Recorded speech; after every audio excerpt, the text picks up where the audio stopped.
लक़ब सिद्दीक़ का, मिल गया तुझको लक़ब सिद्दीक़ का,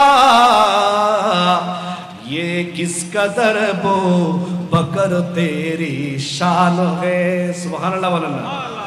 किस कदर बो बकर तेरी शान है, सरवरे कौनैन का फरमान है, मुझ पे यार गार का एहसान है। अर्ज़ की सिद्दीक ने पेशे रसूल, अर्ज़ की सिद्दीक ने पेशे रसूल, मालो सर क्या जान भी कुर्बान है। सुभान अल्लाह। मालो सर क्या जान भी कुर्बान है, सरवरे कौनैन का फरमान है, मुझ पे यार गार का एहसान है। আল্লাহর প্যারা রাসূল সাল্লাল্লাহু আলাইহি ওয়াসাল্লাম এখন হুজরা থেকে বের হলেন। হিজরতের কথা অত্যন্ত গোপন এবং স্পর্শকাতর, সেনসিটিভ। এই কথা তিনি কাউকে বলেন নাই, কিন্তু একজন বিশ্বস্ত সহযোগী রয়েছে। আল্লাহর প্যারা রাসূল দুপুর বেলায় আপনার দ্রুত গতিতে সৈয়দনা আবু বকর সিদ্দিক রাদিয়াল্লাহু তাআলা আনহুর ঘরের দিকে চলে গেলেন। আবু বকর রাদিয়াল্লাহু তাআলা আনহু সৈয়দনা রাসূল পাক সাল্লাল্লাহু আলাইহি ওয়াসাল্লামকে দেখে বললেন, রে প্যারা রাসূল সাল্লাল্লাহু আলাইহি ওয়াসাল্লাম, আমার কাছে প্রতিদিন প্রতিনিয়মে যেই নিয়মে আমি আবু বকর সিদ্দিকের ঘরে আসে, আজকে নবী ওই সিস্টেমে আসেন নাই। নিশ্চয় কোনো জরুরি বার্তা নিয়ে আজকে রহমাতুল লিল আলামিন নবী আমার ঘরের মধ্যে তশরিফ এনেছেন। উচ্চ আওয়াজ বলে সুবহানাল্লাহ। নবী যখন সিদ্দিক আকবরের সাথে কথাবার্তা বলছেন, তখন সেখানে অদূরে রাসূল পাক সাল্লাল্লাহু আলাইহি ওয়াসাল্লাম সিদ্দিক আকবরের আপনার কন্যা আসমা রাদিয়াল্লাহু তাআলা আনহা এবং আয়েশা সিদ্দিকা রাদিয়াল্লাহু তাআলা আনহা ওনারাও ছিলেন। আল্লাহর প্রিয় রাসূল সাল্লাল্লাহু আলাইহি ওয়াসাল্লাম বললেন, এদেরকে একটু বের হয়ে যেতে বলো, তোমার সাথে একটু গুরুত্বপূর্ণ কথা আছে। উচ্চ আওয়াজ বলি সুবহানাল্লাহ। তো দেখেন রাসূল পাক সাল্লাল্লাহু আলাইহি ওয়াসাল্লাম এবার সিদ্দিক আকবরকে বললেন, আবু বকর, আমি নবীর উপর তারা এত এত অত্যাচার করেছে, নির্যাতন করেছে, কিন্তু মক্কা ছেড়ে যাওয়ার চিন্তা কখনো আমি করি নাই। মক্কা ছেড়ে যাওয়ার জন্য আমি কখনো উদ্যত হই নাই, ইচ্ছা পোষণ করি নাই। মক্কাকে ছেড়ে অন্য কোথাও যাব এটা আমি চিন্তা করি নাই। আজকে কাফেরের দলেরা আমার বিরুদ্ধে এত ধরনের ষড়যন্ত্র করছে। স্বয়ং আল্লাহ আমাকে নির্দেশ দিয়েছেন যেন এই জায়গা ছেড়ে আমি মদিনায়ে মুনাওয়ারার দিকে যাত্রা করি। সিদ্দিক আকবরকে এই কথা বলার সাথে সাথে আবু বকর সিদ্দিক রাদিয়াল্লাহু তাআলা আনহু বললেন, আস-সুহবাতু ইয়া রাসূলুল্লাহ, ইয়া রাসূলুল্লাহ, আপনি নবী মদিনায়ে মুনাওয়ারার মধ্যে চলে যাবেন, আর আমি আবু বকর সিদ্দিক আমি এখানে কিভাবে থাকবো? আপনি নবী মুস্তাফা যেখানে যান না কেন, আপনি নিজের জান কিভাবে হুমকির মুখে নিয়ে আপনি মদিনায়ে মুনাওয়ারায় যাবেন? আপনি নবী একা যাবেন না, আমি আবু বকর সিদ্দিককে একটু আপনার খেদমতে কাজে লাগানোর জন্য আমি একটু আরজি করছি, আমাকে একটু আপনার সাথে নিবেন। উচ্চ আওয়াজ বলি সুবহানাল্লাহ। এটা কি আরামের জায়গা না হুমকির জায়গা? হিজরতে যাবে, এটা কি আরামের জায়গা না হুমকির জায়গা? আওয়াজ করেন না, এটা কি আরামের জায়গা না হুমকির জায়গা? হুমকির জায়গা, যেখানে নিজের জানের ভয় আছে। রাসূলের সাথে যাকেই পাবে তাকে কতল করা হবে। যেখানে জানের ভয় আছে, আবু বকর সিদ্দিক রাদিয়াল্লাহু তাআলা আনহু বলছেন, ইয়া রাসূলুল্লাহ, আমি আবু বকর সিদ্দিক রাদিয়াল্লাহু তাআলা আনহু আপনি নবীর কদমে আমার মতো সিদ্দিক আকবর হাজারবার কুরবান হতে রাজি আছি, তারপর আপনি নবী মুস্তাফার গায়ে ফুলের আঁচড় করুক, সেটা আমি সিদ্দিক আকবর চাই না। উচ্চ আওয়াজে বলি না সুবহানাল্লাহ। বলছে সাইয়েদনা আবু বকর সিদ্দিক রাদিয়াল্লাহু তাআলা আনহু, উনি বলছেন সেই জন্য আল্লাহর প্যারা রাসূলের কাছে সিদ্দিক আকবরের পজিশন মর্তবা এটা সবার উপরে। এই জন্য আমরা আহলে সুন্নাত ওয়াল জামাতের আকীদা হচ্ছে আল্লাহ প্রত্যেক সাহাবীকে প্রত্যেকের মর্যাদায় প্রত্যেকের জন্য এক এক স্টেজে এক এক মঞ্চে তাদের এক এক ইজ্জত আল্লাহ বর্ণনা করেছেন। আল্লাহর প্যারা রাসূল তাদেরকে এক এক শান দিয়েছেন। কিন্তু সমস্ত সাহাবায়ে কেরামের মধ্যে যাকে সরতাজ বানিয়েছেন তার নাম হচ্ছেন আবু বকর সিদ্দিক। উচ্চ আওয়াজে বলি সুবহানাল্লাহ। এই জন্য ফারুক আজমের সাথে সৈয়দনা আবু বকর সিদ্দিক রাদিয়াল্লাহু তাআলা আনহুর সাথে একদিন একটু মনোমালিন্য হলো।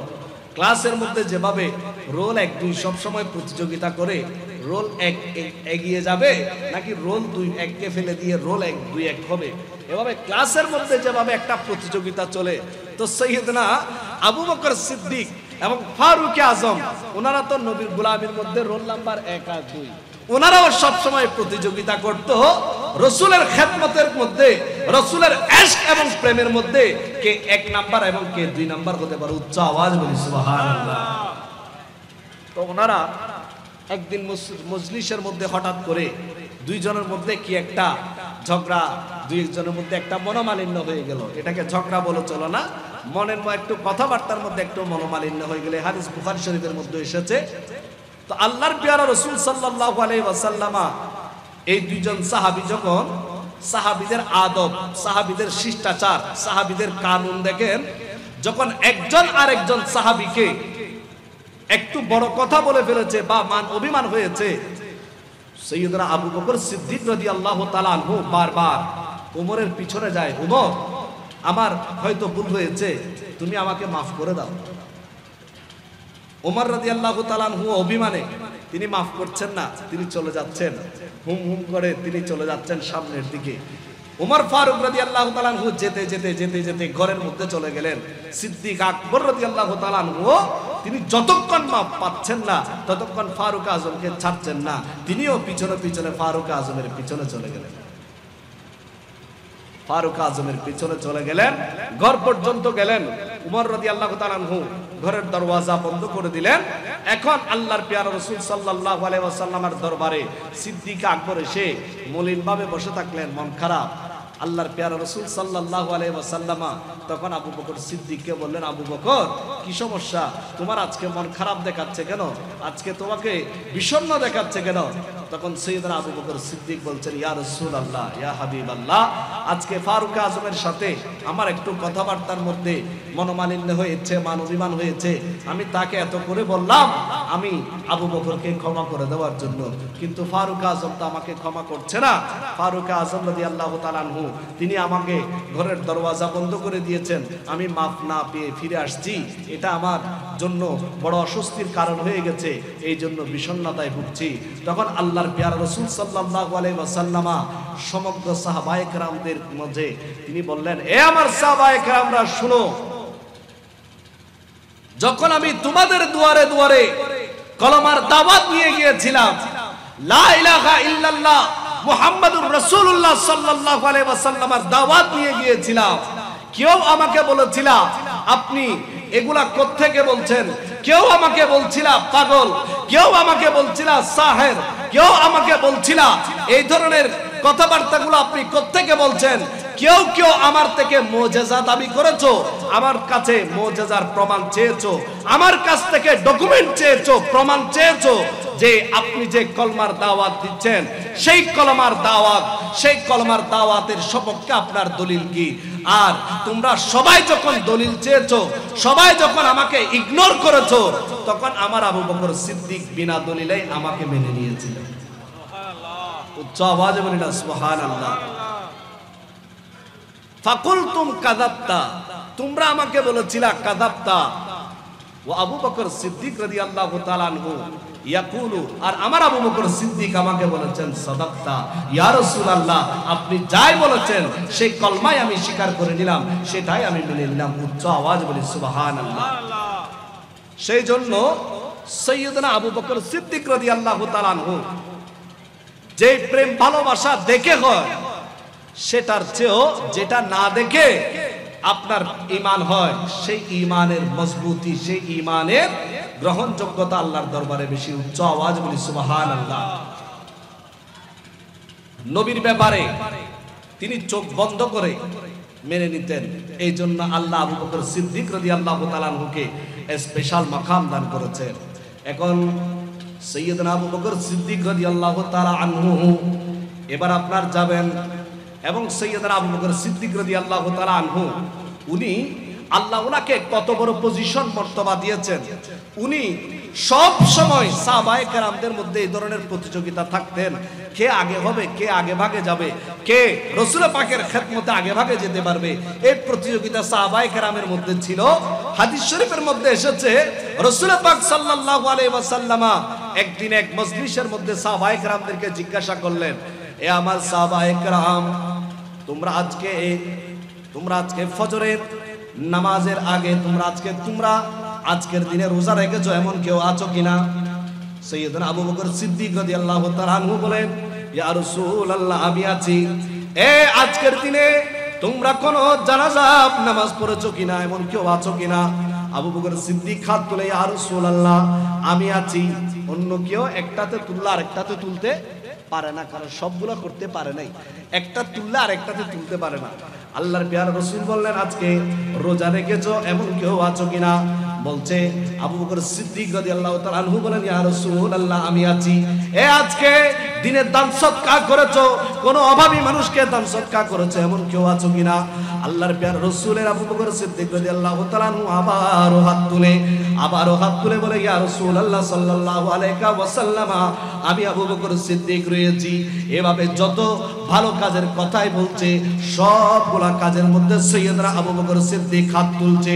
আল্লাহর প্যারা রাসূল সাহাবায়ে কেরামের ওই মজলিসের মধ্যে বললেন, মান সাররাহু আইয়াউযুরা ইলা রাজুলিন মিন আহলিল জান্নাহ, যে জান্নাতি কোন মানুষ দেখে যদি কেউ খুশি হতে চায়, ফালিয়াউযুর ইলা আবি বকরিন, সে আমার আবু বকর রাদিয়াল্লাহু তাআলা আনহুকে যেন দেখে, কারণ আমার আবু বকর হলো একজন জান্নাতি মানুষ। উচ্চ আওয়াজে বলি সুবহানাল্লাহ, আর একটু মহব্বতের আওয়াজে বলি না সুবহানাল্লাহ। এরপরে আল্লাহর পেয়ারা রাসূল সাল্লাল্লাহু আলাইহি ওয়াসাল্লাম অন্য হাদিসের মধ্যে দেখা যায়, আল্লাহর পেয়ারা রাসূল বললেন, এ আমার উম্মতরা শুনো, জান্নাতের মধ্যে এমন কিছু দরওয়াজা আছে, যে দরওয়াজা দিয়ে যারা নামাজ আদায় করে, যারা নিয়মিত নামাজ আদায় করে, ওই গেট দিয়ে, ওই ফটক দিয়ে নামাজি বান্দারা জান্নাতে যাবে। উচ্চ আওয়াজে বলি সুবহানাল্লাহ। আল্লাহ জান্নাতের মধ্যে এমন কিছু গেট রেখেছেন, এমন কিছু দরওয়াজা রেখেছেন, যেই দরওয়াজা দিয়ে শুধুমাত্র রোজাদার বান্দারা জান্নাতের মধ্যে প্রবেশ করবে। জান্নাতের মধ্যে এমন কিছু দরওয়াজা রেখেছে, যে দরওয়াজা দিয়ে শুধুমাত্র যে সমস্ত বান্দারা দান সদকা করত, তারা জান্নাতের মধ্যে প্রবেশ করবে। আল্লাহর প্যারা রাসূল সাল্লাল্লাহু আলাইহি ওয়াসাল্লাম যখন এভাবে বর্ণনা করছেন, সাইয়েদনা আবু বকর সিদ্দিক রাদিয়াল্লাহু তাআলা আনহু বললেন, ইয়া রাসূলুল্লাহ, ইয়া হাবিবাল্লাহ, এবং রাসূল পাক এই কথা বললেন, যারা জান্নাতি মানুষ হবে এবং জান্নাতের মধ্যে যারা যাবে, ওই জান্নাতের গেটগুলো মানুষের নাম ধরে ধরে ডাক দিবে, এ বান্দা, তুমি দুনিয়াতে নামাজ আদায় করেছো, তুমি আমি গেট দিয়ে জান্নাতে প্রবেশ করো, তুমি সদকা করেছো, তুমি আমি গেট দিয়ে জান্নাতে প্রবেশ করো, তুমি রোজা রেখেছো, দুনিয়াতে তুমি আমি গেট দিয়ে জান্নাতে প্রবেশ করো। কিছু বান্দা জান্নাত চাই, আর কিছু বান্দাকে জান্নাত তলব করে। উচ্চ আওয়াজে বলে সুবহানাল্লাহ। কিছু বান্দা কি চায়, আর কিছু বান্দা এমন আছে জান্নাত যাদেরকে চায়। উচ্চ আওয়াজে বলি না সুবহানাল্লাহ। আল্লাহ তাআলা কিছু বান্দাদের মধ্যে ক্যাটাগরি করেছেন, যেই বান্দাগুলো জান্নাত তলব করে, আর এমন কিছু বান্দা আল্লাহর বন্দেগী করতে করতে এমন পর্যায়ে চলে যায়, আল্লাহর জান্নাত স্বয়ং যে বান্দাগুলোকে তলব করতে থাকে। উচ্চ আওয়াজে বলি সুবহানাল্লাহ। আল্লাহর প্যারা রাসূল যখন এই হাদিসে পাক বলছেন, আবু বকর সিদ্দিক রাদিয়াল্লাহু তাআলা আনহু ওই মজলিসের মধ্যে বসা, তিনি বললেন, ইয়া রাসূলুল্লাহ সাল্লাল্লাহু আলাইহি ওয়াসাল্লাম, বুঝলাম জান্নাত এমন কিছু গেট আছে, যে গেট দিয়ে, যেই গেট নামাজি বান্দাকে ডাকবে। জান্নাত এমন কিছু গেট আছে যারা রোজাদার বান্দাকে ডাকবে। জান্নাতে এমন কিছু গেট আছে যাদেরকে যেই গেটগুলো সদকা যারা দান করেছে তাদেরকে ডাকবে। ইয়া রাসূলুল্লাহ, ইয়া হাবিবাল্লাহ, আপনি নবীর কদমে জানতে চাই জান্নাতে কি এমন কোন মানুষ থাকবে যেই বান্দাকে নামাজের দরওয়াজাও বলবে বান্দা তুমি আমি গেট দিয়ে আসো, রোজার দরওয়াজাও বলবে বান্দা তুমি আমি গেট দিয়ে প্রবেশ করো, সদকার দরওয়াজাও বলবে বান্দা তুমি আমি গেট দিয়ে প্রবেশ করো। এভাবে জান্নাতের যতটা ফটক আছে, গেট আছে, প্রতিটা গেট থেকে আওয়াজ আসবে বান্দা তুমি আমি গেট দিয়ে প্রবেশ করো। আল্লাহর প্যারা রাসূল বললেন, আবু বকর শুনো শুনো, আমার এমন অনেক উম্মতরা রয়েছে যাদেরকে জান্নাতের প্রত্যেক গেটে ডাক দিবে বান্দা তুমি আমি গেট দিয়ে প্রবেশ করো। ও আরজু আন তাকুনা মিনহুম, আর আমি নবী মুস্তাফা আশা করছি, আমার বিশ্বাস আমার আবু বকর সিদ্দিক তাদের অন্তর্ভুক্ত হবে। আর একটু আওয়াজ বলি না সুবহানাল্লাহ। সরোবরে সরোবরে कौनैन का फरमान है, सरवरे कौनैन का फरमान है, मुझ पे यार गार का एहसान है, मुझ पे यार गार का एहसान है।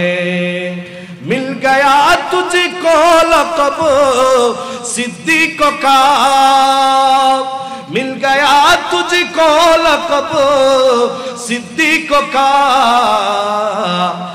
ये किस कदर बो बकर तेरी शान है।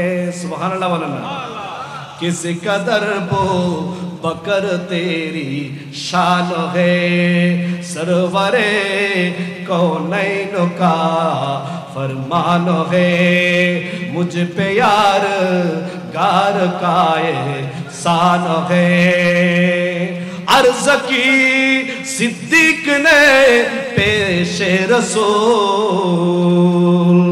अर्ज़ की सिद्दीक ने पेशे रसूल, मालो सर क्या जान भी कुर्बान है। सुभान अल्लाह। मालो सर क्या जान भी कुर्बान है, सरवरे कौनैन का फरमान है, मुझ पे यार गार का एहसान है। सलातुन या रसूल अल्लाह।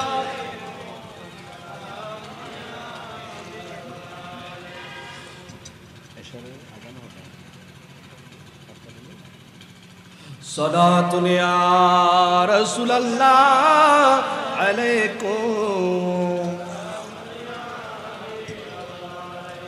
मुअज़्ज़ज़ हाज़रीन, अल्लाह আমার আবু বকর সিদ্দিক রাদিয়াল্লাহু তাআলা আনহুকে এত আলা বালা মাকামের বানিয়েছেন, জান্নাতের প্রত্যেক গেট দিয়ে আওয়াজ আসবে আবু বকর রাদিয়াল্লাহু তাআলা আনহু, আপনি একটু আপনার নূরানি কদম আমরা জান্নাতের মধ্যে রেখে জান্নাতকে ধন্য করুন। উচ্চ আওয়াজে বলি সুবহানাল্লাহ। আল্লাহর প্যারা রাসূলের সিদ্দিক আকবর রাদিয়াল্লাহু তাআলা আনহুর এই মাকামে মর্তবা কেন? আল্লাহ তাআলা সেই জন্য সাহাবায়ে কেরাম অনেক রয়েছেন, সমস্ত সাহাবায়ে কেরাম আমাদের মাথার তাজ। বর্তমান জামানায় সৈয়দনা আমির মুয়াবিয়া রাদিয়াল্লাহু তাআলা আনহুকে আপনার কিলোকাল করে সমালোচনা করে আমির মুয়াবিয়া রাদিয়াল্লাহু তাআলা আনহু সাহাবী নয়। উচ্চ আওয়াজে বলেন নাউযুবিল্লাহ। এরকম আমির মুয়াবিয়া রাদিয়াল্লাহু তাআলা আনহুর নাম ধরে সাহাবিয়তের মূলত এটা সমালোচনার দরজা খোলা হয়, যাতে করে আমির মুয়াবিয়া রাদিয়াল্লাহু তাআলা আনহুকে সাহাবী থেকে বাদ দিয়ে ইয়াজিদের বাবা বলে।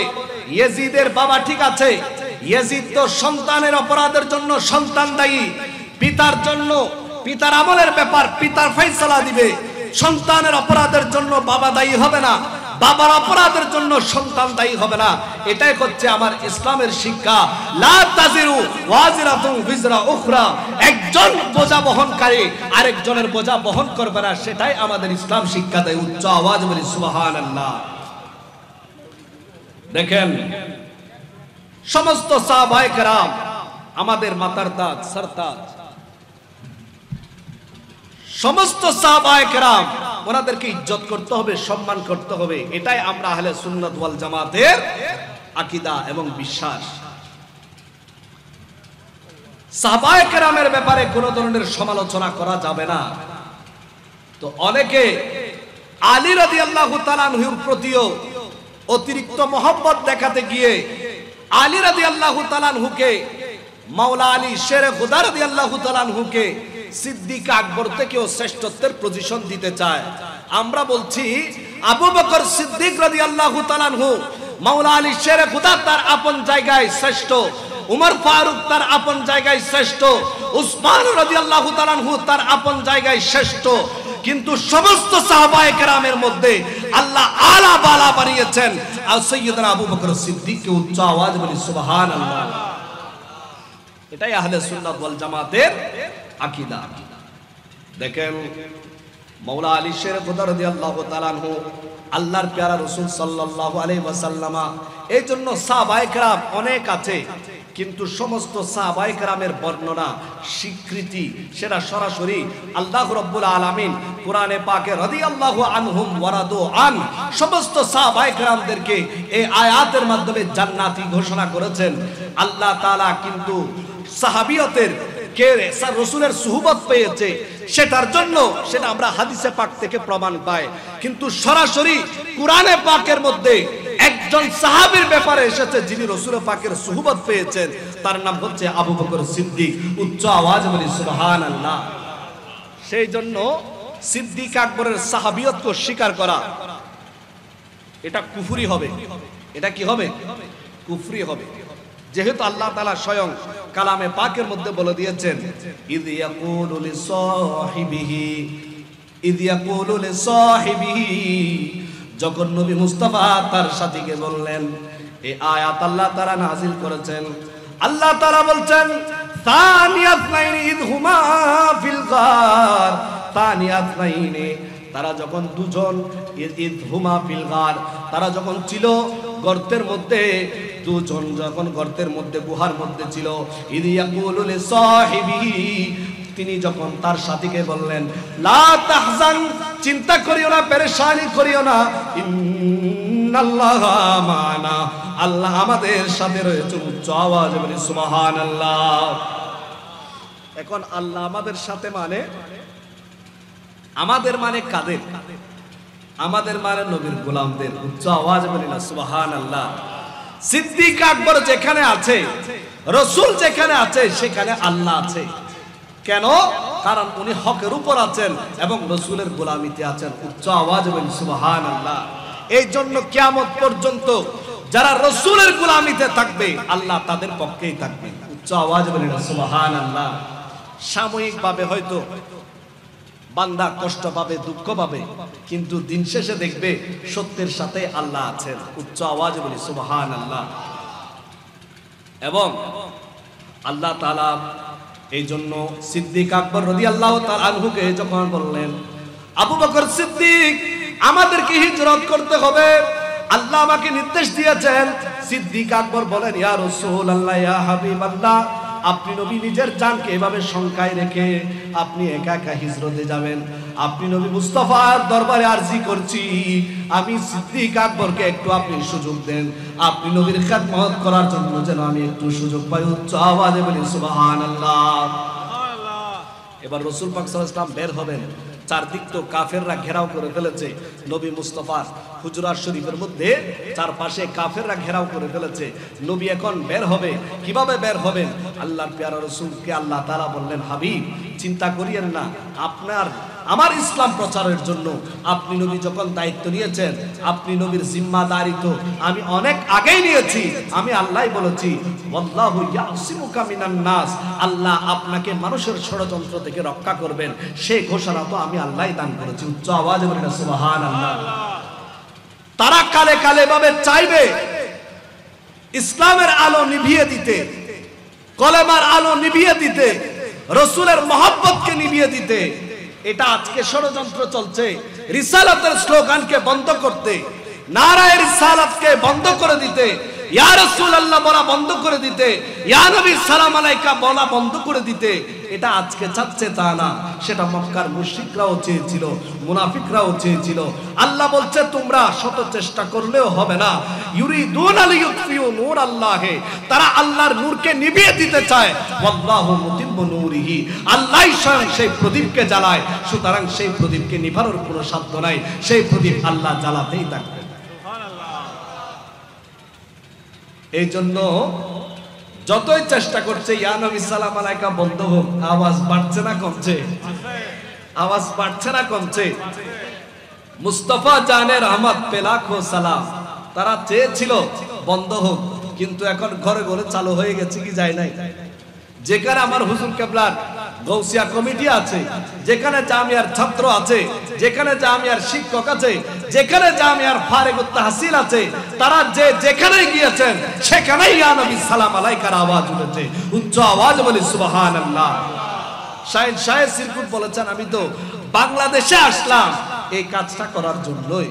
কারণ আমি যখন বাসখালী গেলাম শেখের গিল, সেখানে যখন ইন্নাল্লাহা ওয়া মালাইকাতাহু ইউসাল্লুনা আলান নবী ইয়া আইয়ুহাল্লাযীনা আমানু সাল্লু আলাইহি ওয়া সাল্লিমু তাসলিমা পড়লাম, দেখলাম উম্মতের মুখে নবীর দরুদের আয়াত পড়া হলো, কিন্তু উম্মতের মুখে দরুদ নেই।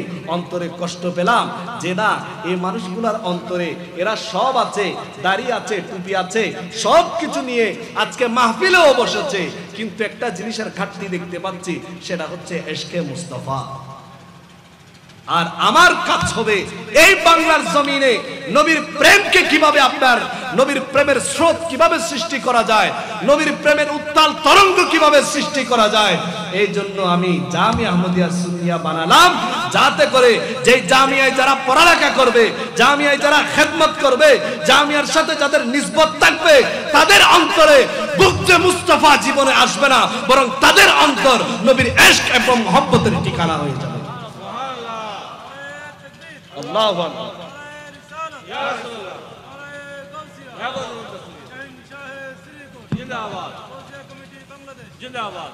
সেই জন্য জামিয়ার সাথে, গৌসিয়া কমিটির সাথে এবং আমাদের মাশায়েখ হযরতের সাথে যাদের নিসবত বাতিল ফিরকা, তাদেরকে বেশি একটা সুবিধা করতে পারে, আওয়াজ করেন না, সুবিধা করতে পারে সচেতন জামিয়ার আশপাশে ঘুরে পাগলা টাইপের এলোমেলো চুল, তাকেও আপনি একটা এলোমেলো কথা বলে দেখেন, ঈমান আকীদার পরিপন্থী, নবীর শানে বেয়াদবি হয়, এরকম একটা কথা বলে দেখেন, দেখবেন এই শান্তশিষ্ট ছেলেটাও ছেদ করে উঠবে, না নবীর শানে কথা বলা যায় না, উচ্চ আওয়াজে বলি না সুবহানাল্লাহ। এটাই শাহিন শাহেদ সিরকুটের অবদান, এটাই হুজুর কেবলার অবদান, যে মানুষের অন্তরে অন্তরে নবীর প্রেমকে বসিয়ে দেওয়া, উচ্চ আওয়াজে বলি না সুবহানাল্লাহ। সেই জন্য আল্লাহ রাব্বুল আলামিন আহকামুল হাকিমিন এই প্রতিষ্ঠানের জন্য যারা খেদমত করে, এই প্রতিষ্ঠানের জন্য যারা গোলামিতে থাকে, আল্লাহ তাদের তাকদীরকে পাল্টে দেন। কারণ এইখানে গোলামি করা, এটা মূলত রাসূল পাকের গোলামি করা। উচ্চ আওয়াজে বলি না সুবহানাল্লাহ। আমাদের গৌসিয়া কমিটির ভাইরা কত ক্লান্ত পরিশ্রম করছে, কুরবানির দিন যেভাবে তারা চামড়া টানছে, কত কষ্টে, এগুলা মানুষকে ৫,০০০ টাকা বেতন দিবে বললো, এরকম দিনভর মানুষ এই পরিশ্রম কখনো করবে না। ভাইয়েরা কেনই কাজ করেন? বলে যে রাসূল পাকের ইশক এবং মহব্বতের কারণে। কি পান? বলছে কি পান এটা বলিয়েন না, আল্লাহ কি দিচ্ছে সেটা বলে শেষ করতে পারবো না। এই গোলামির মধ্যে কি মজা আছে সেটা বলে কয়ে শেষ করতে পারবো না, সেটা আমি জানি আর আমার রব জানে। উচ্চ আওয়াজে বলি না সুবহানাল্লাহ। আর এখানে গোলামি করা, এটা বাদশাহীর চেয়েও কি শ্রেষ্ঠ? বলেন না, বাদশাহীর চেয়েও কি সেরা? এখানে আপনার ফকির হয়ে থাকলে, জামিয়ার ঝাড়ুদার, জামিয়ার সুইপার, জামিয়ার ঝাড়ুদার, সে আপনার শুধু ঝাড়ুদান করে, আপনার বাবুর ঠিকানায় রান্না করে, বলছে এই কাজ ছোট মনে করিও না, গৌসিয়া কমিটির তুমি একজন সদস্য, আঞ্জুমানের আপনি একজন সদস্য, এই কাজ ছোট মনে করিও না। যাকে যে খেদমতে হুজুর কেবলা লাগিয়েছেন সেই খেদমত যদি ইখলাস এবং মহব্বতের সাথে কেউ করতে পারে আল্লাহর ওলি হয়ে সেই কবরের মধ্যে যাবে নিশ্চিত সে আল্লাহর ওলি হয়ে কোথায় যাবে। আপনি সাধারণ বান্দা হতে পারেন, মুফতি মুহাদ্দিস হতে পারেন নাই, কিন্তু মুফতি মুহাদ্দিস হওয়ার জন্য প্রচেষ্টা চালাচ্ছেন, আল্লাহর দরবারে কবুল হবে। আল্লাহ আপনাকে আল্লাহর মাহবুব বান্দা বানিয়ে কবরে নেবেন। रसूले खुदा की गुलामी में क्या है, रसूले खुदा की गुलामी में क्या है, जरा तुम गुलामी में आकर तो देखो गुलामी यही है। तैयब शाह रहमतुल्लाह अलैह আমাদেরকে গৌসিয়া কমিটি বাংলাদেশ জশ্নে জুলুস ঈদে মিলাদুন নবী সাল্লাল্লাহু আলাইহি ওয়াসাল্লাম এগুলা দিয়েছেন আমাদের ঈমান আকীদাকে মজবুত করার জন্য। আমাদের ফিতনার সময় যখন যুব সমাজ যখন ধ্বংসের পথে চলে যাবে, যখন যুব সমাজ যখন ধ্বংসের ধারস্থ হয়ে যাবে, বিভিন্ন ধরনের আপনার মন গড়া সংগঠনে যখন মানুষ গা ভাসিয়ে দিয়ে নিজের ঈমান আমলকে নষ্ট করে ফেলবে, যখন বাতিলের নগ্ন থাবায় মানুষ আপনার নষ্ট হয়ে যাবে, ইউনিভার্সিটিতে যাবে তাকে জঙ্গিবাদের দিকে ডাকবে, কলেজ ক্যাম্পাসে যাবে তাকে জঙ্গিবাদী উগ্রবাদিতার দিকে ডাকবে, অন্যদিকে যাবে সন্ত্রাসবাদের দিকে ডাকবে, তখন আমার হুজুর কেবলার গৌসিয়া কমিটি বাংলাদেশ যুব সমাজকে ডাকবে, এই যুব সমাজ আসো, সেই পথ ছাড়ো, আমার পথে আসো, আমার গৌসিয়া কমিটির সাথে লেগে যাও, অসুস্থ মানুষের দিকে তোমরা পাশে দাঁড়াও, অসহায় মানুষের পাশে দাঁড়াও, মানব সেবা করতে থাকো, দেখবা আল্লাহ তোমাদের পজিশন মর্তবা বাড়িয়ে দিবেন। সেই জন্য আপনাদের সন্তানদেরকে, এখন সন্তান আপনি জন্ম দিয়েছেন ঠিক আছে, কিন্তু সেটা কখনো ছিলে নিয়ে যেতে চাইবে, কখনো শকুন নিয়ে যেতে চাইবে, এদিকে টানবে সেদিকে টানবে। আপনার সন্তানকে আপনি কন্ট্রোল করতে হবে, আপনার সন্তানকে আপনি নিয়ন্ত্রণ করতে হবে। আপনার সন্তানের যে হাত, সেই হাতকে আপনি শাহিন শাহের সিরকুটের যে বাগান, জামিয়া শরীফ এবং আমার হুজুর কেবলার মুর্শিদে বরহকের যে রশি, সেই রশির সাথে, সেই দামানের সাথে আপনার সন্তানকে গুছিয়ে দিন। আপনার সন্তান মৃত্যুর আগ পর্যন্ত ঈমান আকীদা নিরাপদ রাখতে পারবে। আর অন্যথায় আপনি বাবা যাচ্ছেন ইয়া নবী সালাম আলাইকা করতে, আর সন্তান বলবে বাবা বেদাতি কাজগুলা যে কেন করছো, উচ্চ আওয়াজে বলি না নাউজুবিল্লাহ। আপনার সন্তান আপনাকে বলবে বাবা এই মাজার জিয়ারত নামে এই পূজা টুজা এগুলা করার দরকার নাই, এগুলা মাজার পূজা বলে বাবা, এগুলা করার দরকার নাই। আপনার সন্তান আপনাকে জ্ঞান দিবে, আপনার সন্তানই আপনাকে জাহান্নামী বানাবে। আর শুধু তাই নয়, আপনি যখন ইন্তেকাল করবে আপনার সন্তান আপনার কবরের পাশে হাত বেঁধে দাঁড়িয়ে একবার সূরা ফাতিহা, 3 বার সূরা ইখলাস, কয়েকবার দরুদ শরীফ পড়ে মা বাবার জন্য একটু দোয়া করতে আপনার সন্তান ফতোয়া লাগাবে বাবা এইগুলা করা জায়েজ নাই, এগুলা করা হারাম, বেদাত, এই ধরনের ফতোয়া দিয়ে আপনি নিজেকেও সন্তানের জিয়ারত থেকে মাহরুম করবে, নাতির জিয়ারত থেকে মাহরুম করবে।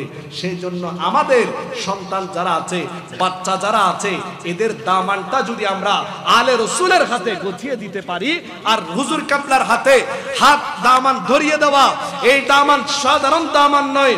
হুজুর কাবলা বলছেন যে আমার হয়ে গেছে তার ঈমান আকীদাকে নিরাপত্তা দেওয়ার জিম্মাদারি আমি তৈয়ব শাহ রহমতুল্লাহ আলাইহি নিয়ে নিয়েছি, আমি তাহের শাহ আহমদ দাজিল্লাহ আলী নিয়ে নিয়েছি, সেই জিম্মাদারি শাহিন শাহের সিরকুটের বাগান নিয়ে নিয়েছে। সেই জন্য ছোট বাচ্চা হোক, আপনার যুবক হোক, মুরব্বী হোক, আপনার সন্তানদেরকে এই ধরনের কাজের সাথে গৌসিয়া কমিটি বাংলাদেশ এই সমস্ত কাজের সাথে যুক্ত রাখবেন। আল্লাহ আপনার সন্তানের মাধ্যমে আপনার বংশকে উজালা করবে, আপনার বংশের মাধ্যমে বংশ পরম্পরায় আপনি চলে যাবেন, আপনার নাতিও আপনি ইয়া নবী সালাম আলাইকা পরে পরে আপনি দাদা জানের কবরের মধ্যে সওয়াব ইসাল করবে। তো আল্লাহ রাব্বুল আলামিন আহকামুল হাকিমিন, সেই জন্য আবু বকর সিদ্দিক রাদিয়াল্লাহু তাআলা আনহু রাসূল পাকের গোলামিতে যখন নিজেকে এভাবে মিটিয়ে দিয়েছেন, হিজরতের রাতে যাচ্ছেন পথে, আর নবীরা যখন কোন রাস্তা দিয়ে যায় তখন সে রাস্তার মধ্যে যদি পাথুরে এলাকা থাকে, ওই পাথুরে এলাকার মধ্যে যখন নবীর কদম পড়ে, সেটা শুধু আমাদের নবীর খুসুসিয়ত না, সমস্ত নবীদের খুসুসিয়ত হচ্ছে নবীরা যখন কোনো পাথর এলাকার মধ্যে যখন যাত্রা করে তখন সেই পাথর মোমের মতো গলে যায়, যাতে নবীর কদমে কোনো ধরনের কষ্ট না লাগে।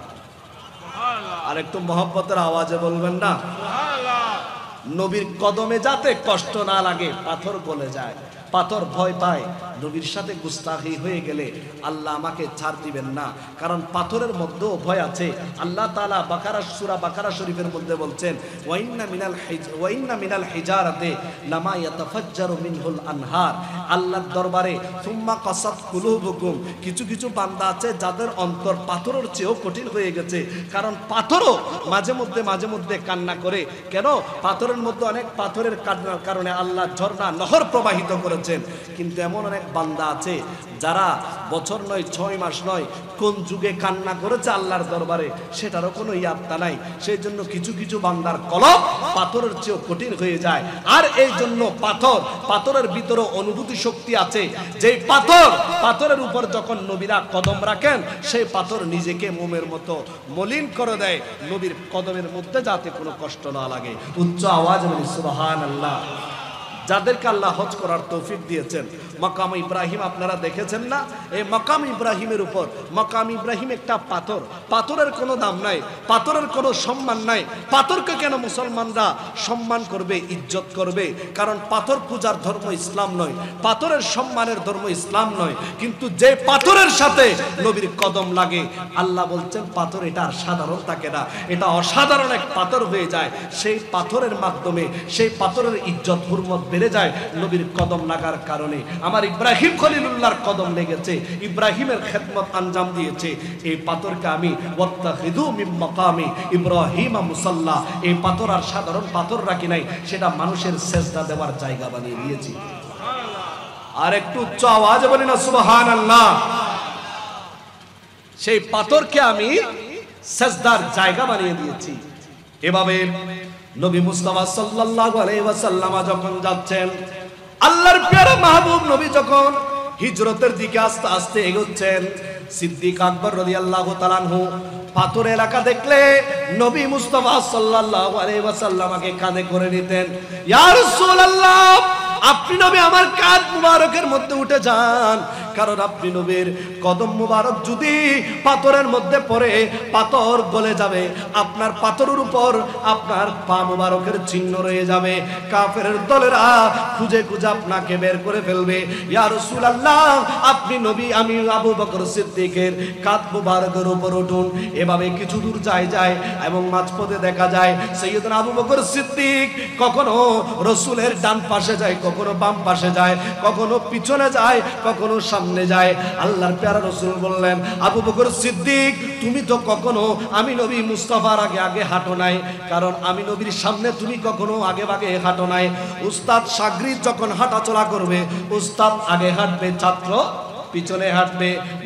বাবা সন্তান যখন হাঁটবে, বাবা আগে হাঁটবে, সন্তান পেছনে হাঁটবে। বড় ভাই ছোট ভাই যখন হাঁটবে, বড় ভাই আগে হাঁটবে, ছোট ভাই পেছনে হাঁটবে। এটাই ইসলামের আদব, এটাই ইসলামের সৌন্দর্য। আর আমি নবী মুস্তাফার সামনে তুমি আবু বকর সিদ্দিককে কখনো আগ বাড়িয়ে আগে যেতে দেখি নাই। আবু বকর আজকে আগে যাচ্ছ কেন? আবু বকর সিদ্দিক বলে, ইয়া রাসূলুল্লাহ, ইয়া হাবিবাল্লাহ, আমি আবু বকর সিদ্দিকের যখন মনে হয় ডান দিক থেকে আপনি নবীকে হামলা করবে, তখন আমি ডান দিকে চলে যাই। আর যখন মনে হয় বাম দিক থেকে হামলা করবে, আমি বাম দিকে চলে যাই। যখন মনে হয় পিছন থেকে হামলা করবে, আমি পিছন দিকে চলে যাই। আর যখন মনে হয় যে আপনাকে সামনে থেকে হামলা করবে, তখন আমি আবু বকর সিদ্দিক আপনি নবীর সামনে আগ বাড়িয়ে আমি আপনার সামনে চলে যাই, যাতে করে কাফেরের কোনো তীর বল্লম আসার আগে, কাফেরের কোনো তীর বল্লম ছুড়লেও তা আপনি নবীর শরীর মুবারকে লাগার আগে, যাতে আমি আবু বকর সিদ্দিক আপনি নবীর জন্য নিজের জান কুরবান করে দিতে পারি। দেখেন নবীর প্রতি কেমন প্রেম আর ভালোবাসা। আবু বকর সিদ্দিক নিজের জান কুরবান করার জন্য আগ বাড়িয়ে যায়। এরপর যেতে যেতে গুহার কিনারে যায়।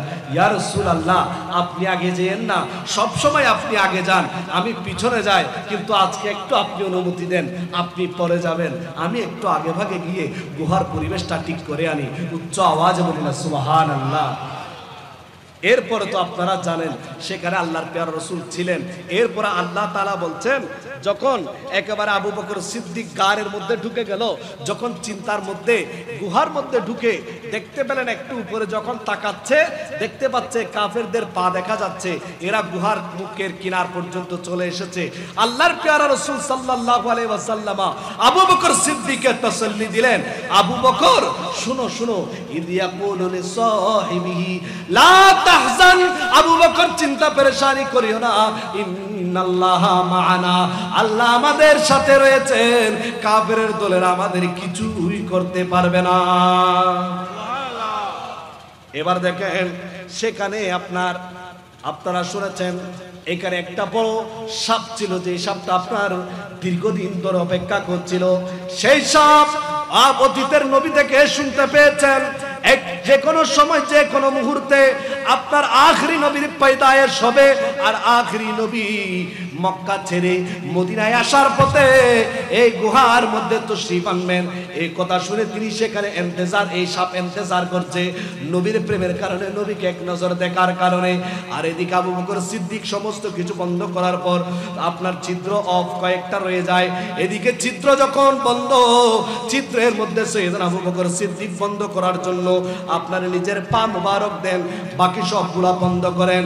ওইখান থেকে সাপ চটপট চটপট করে যে নবীকে এক নজর দেখার জন্য আমি এত বছর এই গুহার মধ্যে অবস্থান করছি, আজকে নবীর চেহারা দেখার মুহূর্তে এই কোন বান্দা আমার জন্য বাধা দিচ্ছে। ওই সাপ বারবার এই পাশ যায় ওই পাশ যায়, কোনো দিকে আপনার খোলা পায় না। আবু বকর সিদ্দিকের কদমের মধ্যে এসে প্রথমে আলতো আলতো করে একটু করে লাগায়, কারণ এদিকে সাপও আশিক রাসূল, আবার সিদ্দিক আকবরও আশিক রাসূল। উচ্চ আওয়াজে বলুন সুবহানাল্লাহ। দুইজনেই প্রেমিক। এক প্রেমিক চাই যে আপনার যে কোনো উপায়ে নবীকে এক নজর দেখবো, আর এক প্রেমিক চাই যে জান কুরবান করব, তবে নবীকে ফুলের আঁচল লাগতে দিব না। উচ্চ আওয়াজে বলি না সুবহানাল্লাহ।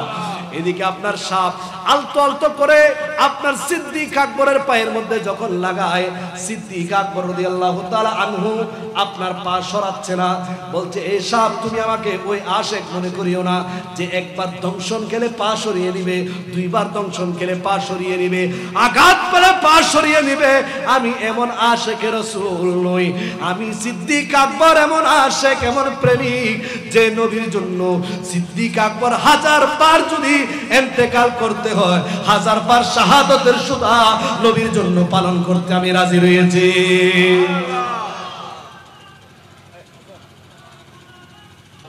कुरान उठाकर देख जरा,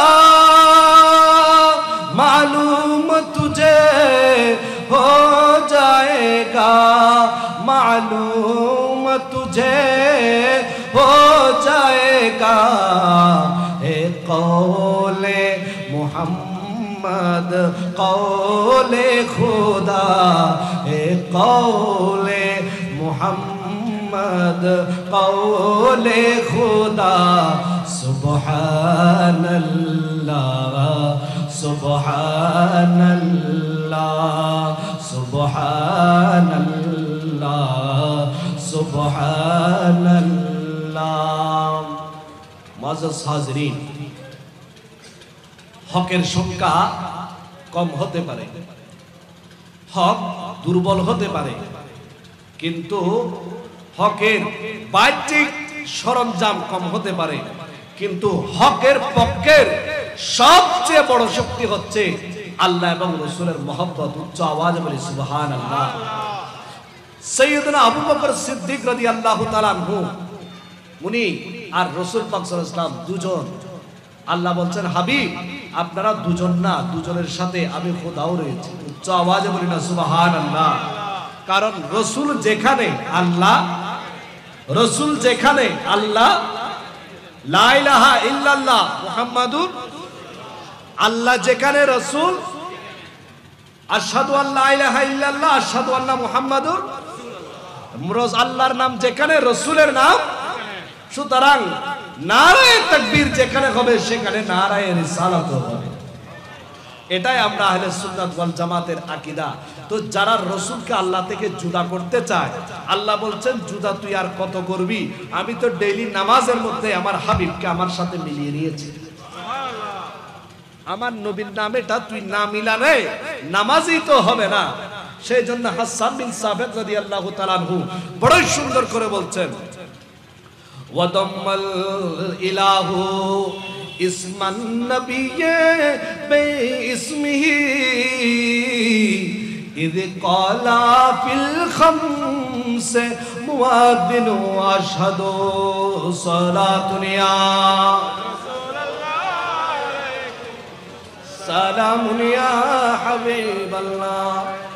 এই জন্য মুআজ্জাজ হাজিরিন, সুন্নি জনতা বাতিলের উপদ্রব দেখে, বাতিলের আগ্রাসন দেখে সুন্নি জনতা ভয় পেলে চলবে না। সুন্নি জনতার আপনার শক্তি, আল্লাহ আল্লাহর মকবুল বান্দা যারা রয়েছে তারাই আমাদের গুটি, আমাদের পিছনে রয়েছে। আমরা একা নয়, আমরা গরিব নয়, আমরা মিসকিন নয়, আমাদের পিছনে রয়েছে হযরত আহমদুল্লাহ শাহ মাইজভান্ডারী রাহমাতুল্লাহ আলাইহি, আমাদের সাথে রয়েছেন, আমাদের সাথে রয়েছেন শাহে আমানত রাহমাতুল্লাহ আলাইহি, আমাদের সাথে রয়েছেন পীর বদর আউলিয়া রাহমাতুল্লাহ আলাইহি, আমাদের সাথে রয়েছেন শাহজালাল ইয়ামানি রাহমাতুল্লাহ আলাইহি, আমাদের সাথে রয়েছেন শাহপরান ইয়ামানি, আমাদের সাথে রয়েছেন বানিয়ে জামিয়া কুতুবুল আউলিয়া শাহিন শাহে সিরকুর রাদিয়াল্লাহু তাআলা আনহু, আমাদের সাথে রয়েছেন বানিয়ে জশনে জুলুস হুজুর কিবলা তাইয়্যিব শাহ রাদিয়াল্লাহু তাআলা আনহু, আমাদের সাথে রয়েছেন খাজেগান খাজা আব্দুর রহমান চৌরবি রাহমাতুল্লাহ আলাইহি। ওনাদের মাসলাক ধরে রাখলে, ন্যায়ের পক্ষে থাকলে ইনশাআল্লাহ বাতিলরা এগুলো এমনি বাইরে থেকে আস্ফালন করবে, কিন্তু বাতিলের এই আস্ফালনের মাধ্যমে সুন্নিদের কোনো ক্ষতি হবে না ইনশাআল্লাহ। তারা আহলে সুন্নাত ওয়াল জামাত ছিল, আছে, এটা কিয়ামত পর্যন্ত থাকবে। উচ্চ আওয়াজে বলেন সুবহানাল্লাহ। কারণ আল্লাহ যখন বলছেন আমি তো দুনিয়া বানিয়েছি নবীর জন্য, তো নবীর জন্য যখন বানিয়েছেন নবীর সম্মান চলতে হবে, আর নবীর সম্মান চলে একমাত্র আহলে সুন্নাত ওয়াল জামাতের মাধ্যমে। সেই জন্য আল্লাহ তা কিয়ামত পর্যন্ত আহলে সুন্নাত ওয়াল জামাতের এদেরকে রাখবেন, নবী প্রেমিকদেরকে আল্লাহ রাখবেন আমার পেয়ারা নবীর শান মান ইজ্জত আবরুকে রাখার জন্য। তো আল্লাহ রাব্বুল আলামিন সেই জন্য বাতিল ফিরকা যখন বিভিন্ন ধরনের আপনার বিভিন্ন ধরনের আমাদের উপর বিভিন্ন আগ্রাসন বিভিন্ন ধরনের কিছু করতে চাইবে, আহলে সুন্নাত ওয়াল জামাতের যারা রয়েছে আমরা আমাদেরকে ঐক্যবদ্ধ থেকে আহলে সুন্নাত ওয়াল জামাতের বিভিন্ন পরিস্থিতি আমাদেরকে মোকাবেলা করতে হবে এবং আমাদেরকে ধৈর্যের মাধ্যমে আদর্শের মাধ্যমে হুসাইনি মুসলমানদের মাধ্যমে আমাদেরকে হুসাইনি চেতনার মাধ্যমে আমাদের আহলে সুন্নাত ওয়াল জামাতের পক্ষে সুন্নিয়তের পক্ষে আমাদেরকে কাজ করতে হবে। এখন তারা ঘরে ঘরে বিভিন্ন জায়গায় বাতিলপন্থীরা দেখবেন বিভিন্ন ঘরে ঘরে গিয়ে দাওয়াত পৌঁছিয়ে দিচ্ছে, তো হকের আওয়াজ না পৌঁছালে সেখানে বাতিলের আওয়াজ পৌঁছে যাবে। হক যখন পৌঁছে নাই তারা বাতিল গ্রহণ করে ফেলবে।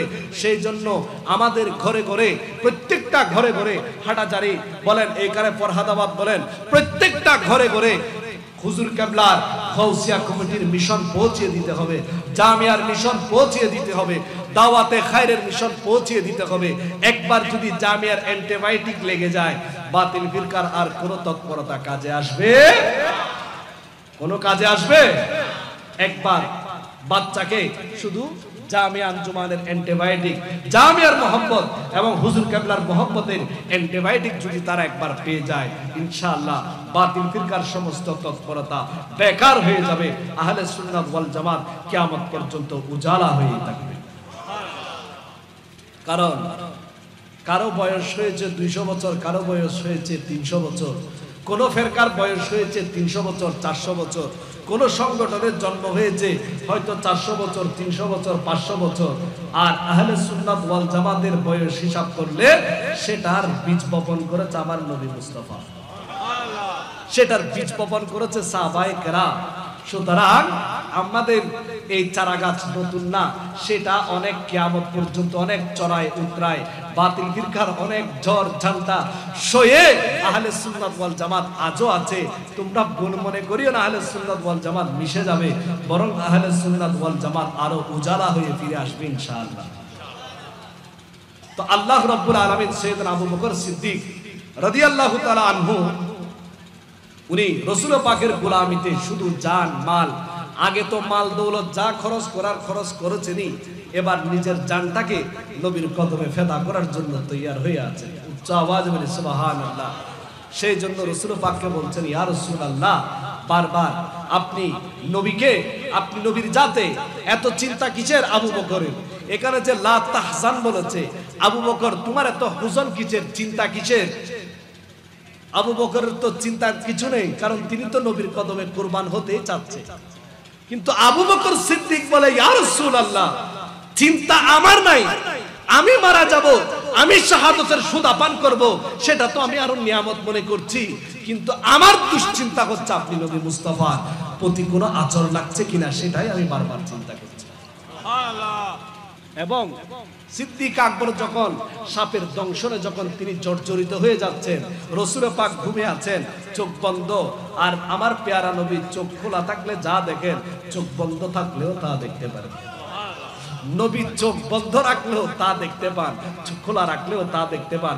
সেই জন্য আমার নবীর ঘুম বেদারি দুইটাই একই। নবী ঘুমালেও নবীর উজু, নবী ঘুমালেও নবীর উজু। যারা নবীকে আমার মতো, বদ্দার মতো, ভাইয়ের মতো বলে, এই বেয়াদবগুলোকে বলবেন, তুই ঘুম গেলি উজু থাকবে কিনা? মানুষ ঘুমালে উজু থাকে, ভেঙে যায়। আর আমার নবী বলছে ঘুমালেও আমার নবী ফিট থাকে, নবীর উজুর মধ্যে কোনো কুসুরি আসে না। উচ্চ আওয়াজে বলি সুবহানাল্লাহ। তোর রাসূল পাক ঘুমন্ত, চোখ বন্ধ হলেও সিদ্দিক আকবরের প্রেম দেখছে। আবু বকর কি হলো? বলছে, ইয়া রাসূলুল্লাহ, সাপে দংশন করেছে, ছটপট লাগছে, অস্থিরতা লাগছে, কিন্তু তারপরও নবীর ঘুমকে সিদ্দিক আকবর ভাগে নাই। কারণ এটাই সাহাবিয়তের প্রেম, এটাই সাহাবীদের আকীদা, যে আমার ঘুমের চেয়ে, নবীর ঘুমের চেয়ে আমার জান, নবীর ঘুমের আমার জানের কারণে নবীর ঘুমের কষ্ট হবে, এটা আমি আবু বকর সিদ্দিক বরদাস্ত করতে পারি না। বরং আবার রাসূল পাকের ঘুম, এটা আমি সিদ্দিক আকবরের জানের চেয়েও শ্রেষ্ঠ। সাহাবীদের আকীদা হচ্ছে নবীর ঘুমের ব্যাঘাত না ঘটা, এটা নবীর সাহাবীর জানের চেয়েও শ্রেষ্ঠ মনে করেছেন। সেই জন্য জান কুরবান হয়ে যাক, তারপর নবীর ঘুম না ভেঙে, না ভাঙুক, সেটাই সাহাবীদের আকীদা। আল্লাহ আমাদেরকে এই ইশক এবং মোহব্বত দিয়ে আল্লাহ আমাদের অন্তরকে ভরপুর করে দিন, সবাই বলেন আমিন। সিদ্দিক আকবরের রুহানি ফিউজাব দিয়ে আল্লাহ আমাদেরকে মালামাল করে দিক। শাহিন শাহ শ্রীপুর সহ আজকের যে আমার হুজুর কিবলা তৈয়ব রাহমাতুল্লাহ আলাইহির উরসে পাক, আল্লাহ আমাদের হুজুর কিবলার রুহানি ফিউজাব দিয়ে আমরা গুনাহগারদেরকে মালামাল করুন। মৃত্যুর আগে আল্লাহ যেন আমাদের কোনাদের সাহারা নসিব করে। আমিন। ওয়া আখিরু দাওয়ানা আলহামদুলিল্লাহি রাব্বিল আলামিন।